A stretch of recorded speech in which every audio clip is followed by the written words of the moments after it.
Hello, everyone. Welcome to the Construction Record Podcast. I'm digital media editor Warren Frey, and with me today I have.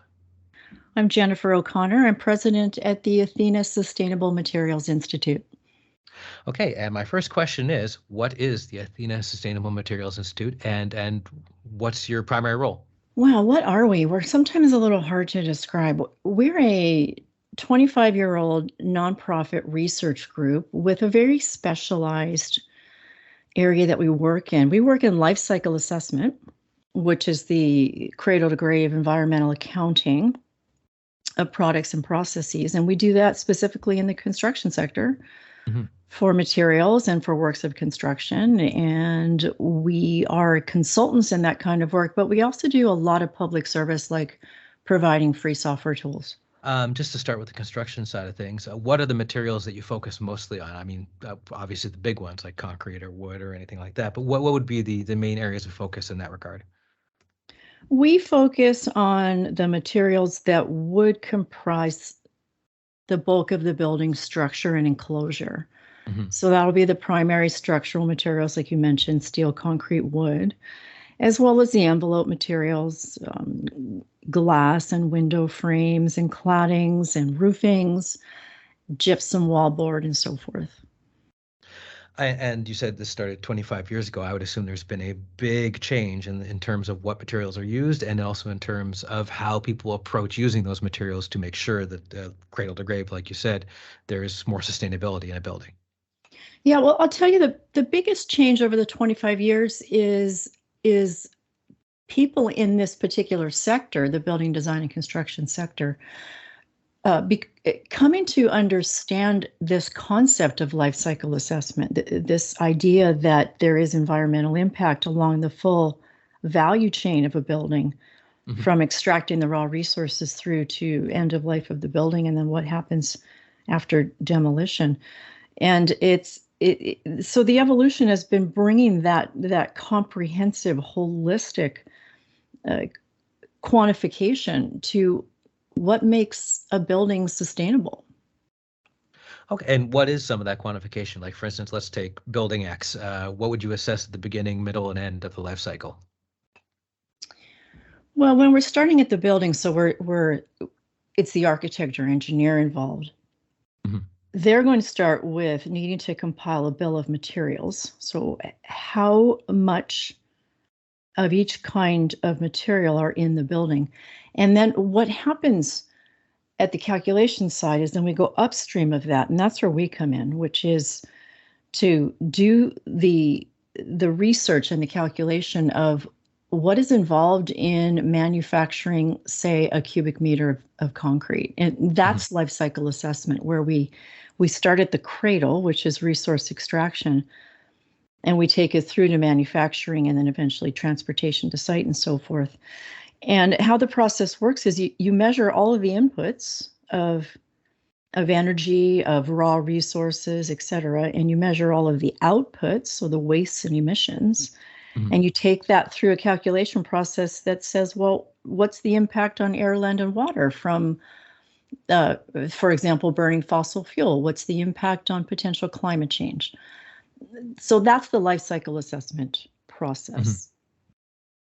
And you mentioned software tools. What are some of the tools you use to analyze? And has there been, I would assume there has been a change in terms of more flexibility with software than there used to be? Yeah, there's definitely been an evolution in software. There are a couple of levels of software tools. There are the professional life cycle assessment, or LCA, tools that folks like my colleagues would use. And then there are simplified tools that my organization and others have created for architects and engineers, so that they can do LCA without being LCA experts. And so we've created a tool called the Impact Estimator for Buildings, which lets an architect or an engineer or even a student who knows something about their building, it allows them to tap into all of this data we have in the background about materials and the construction process and everything that involves some kind of environmental impact. So they can fairly easily get these sophisticated LCA results for the building that they're designing.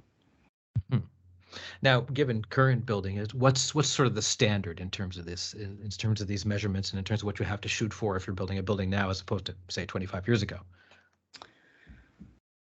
Yeah, well, that's the other big evolution. Well, I guess this is springing from my last comment on the evolution. 25 years ago, when we talked about sustainability, we really were just talking about energy efficiency. So looking at making buildings thermally higher performance so we could reduce the consumption of fossil fuels to run our buildings. So we've evolved to say, well, it's not just about the operating impacts, it's about what we call embodied impacts. Which is all this other stuff. What does it take to make a building? Thinking started to evolve to be more holistic than just energy efficient buildings. And that's around the time when the Athena Institute came on the scene, that was saying, hey, it would be really useful and interesting to bring life cycle assessment to the buildings world. This is a science that had previously been used for a couple of decades in other industries. A classic example is Coca-Cola in the late 60s did this kind of investigation into what's the best container for beverages. Well, what's the environmental difference between glass and aluminum and plastic. So the Athena Institute, way back when it first started, was a real advocate to bring this kind of quantification to building design, and brought out in 2002 the first simplified version of our software. And now I'm going to tie this back to standards and codes and programs and all that. And having a free tool out there that was geared for easy use by non-LCA experts like architects and engineers, that allowed the green building programs like LEED to start to say, hey, maybe we should put this in our program and give people points to do LCA, because it'll start to get them to get some literacy in this expansion of the scope of sustainability. Okay, and embodied carbon is something that's been, like, having covered this for years and years, it's sort of, I would say, the last 3 to 4 years for me anyway, in media, it's been a thing. But I would assume it's been that for a lot longer for you, and maybe you could talk about the evolution of awareness in the industry of embodied carbon.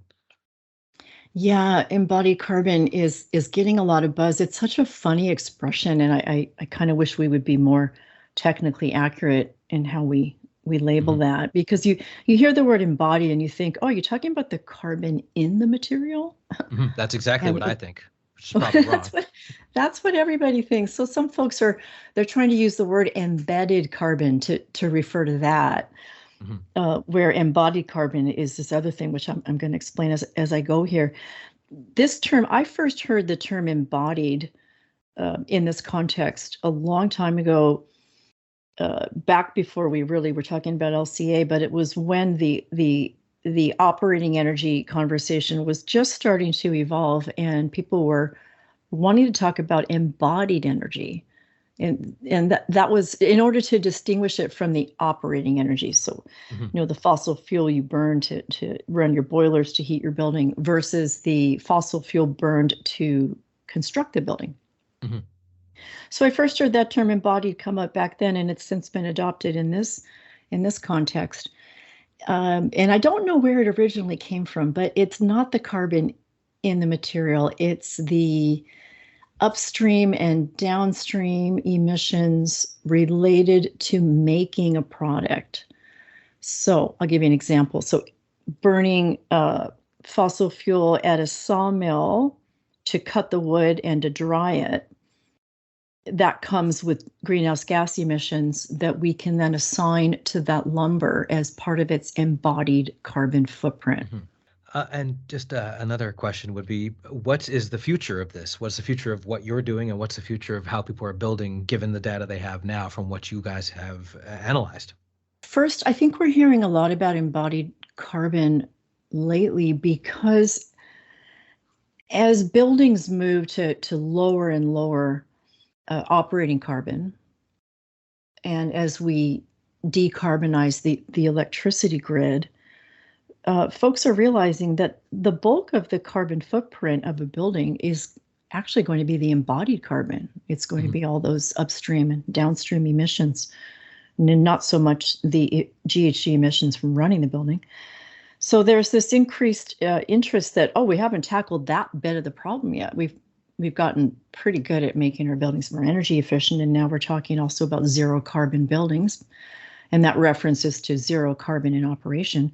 So folks are saying, well, let's tackle the other part of the equation now, and this has engaged the interest of policymakers, who are some starting to talk about, well, maybe we ought to make it a requirement, to establish performance targets. Say you need to, if you want to build this new building, maybe you need to come in below some sort of threshold for embodied carbon. So I think the future will be a continued interest in this within the green building programs like LEED, but potentially an increasing interest in policy, where folks wanting to put up a new building may find that they have to do life cycle assessment and report where their building falls in terms of embodied carbon. Okay, and finally, if government or the construction industry, which is our primary audience on this podcast, wants to know more about the Athena Institute, what you do, where should they go? Well, I think our website is pretty good at explaining what we do. And we have a lot of information there for folks that just want to learn a little bit about LCA. We've got a whole section on the website to educate them about that. So I would say start there. A couple other things I can mention that are nice introductions to the concept is, one is this nice little tool that we've just helped facilitate launching. It's called the Embodied Carbon Pathfinder. And I think if you just Google Embodied Carbon Pathfinder, folks would find it. And so it's a cool little visualization tool that folks can move levers around and see what happens to the embodied carbon if the building's made out of certain materials, or if the floor-to-floor height changes, or if it has underground parking, for example. So it's a nice introduction to the idea. The other thing I'm going to mention is that I've been very interested for a long time in seeing some training in this, because it is a fairly complicated subject. And we've just launched a program together with the BC Institute of Technology. It's a remote learning geared for working professionals set of courses, so that folks can really understand the fundamentals of this and learn how to use our software tools. Okay, great. We'll include all those in our show notes. Thank you very much for joining us today. Happy to do that, Warren.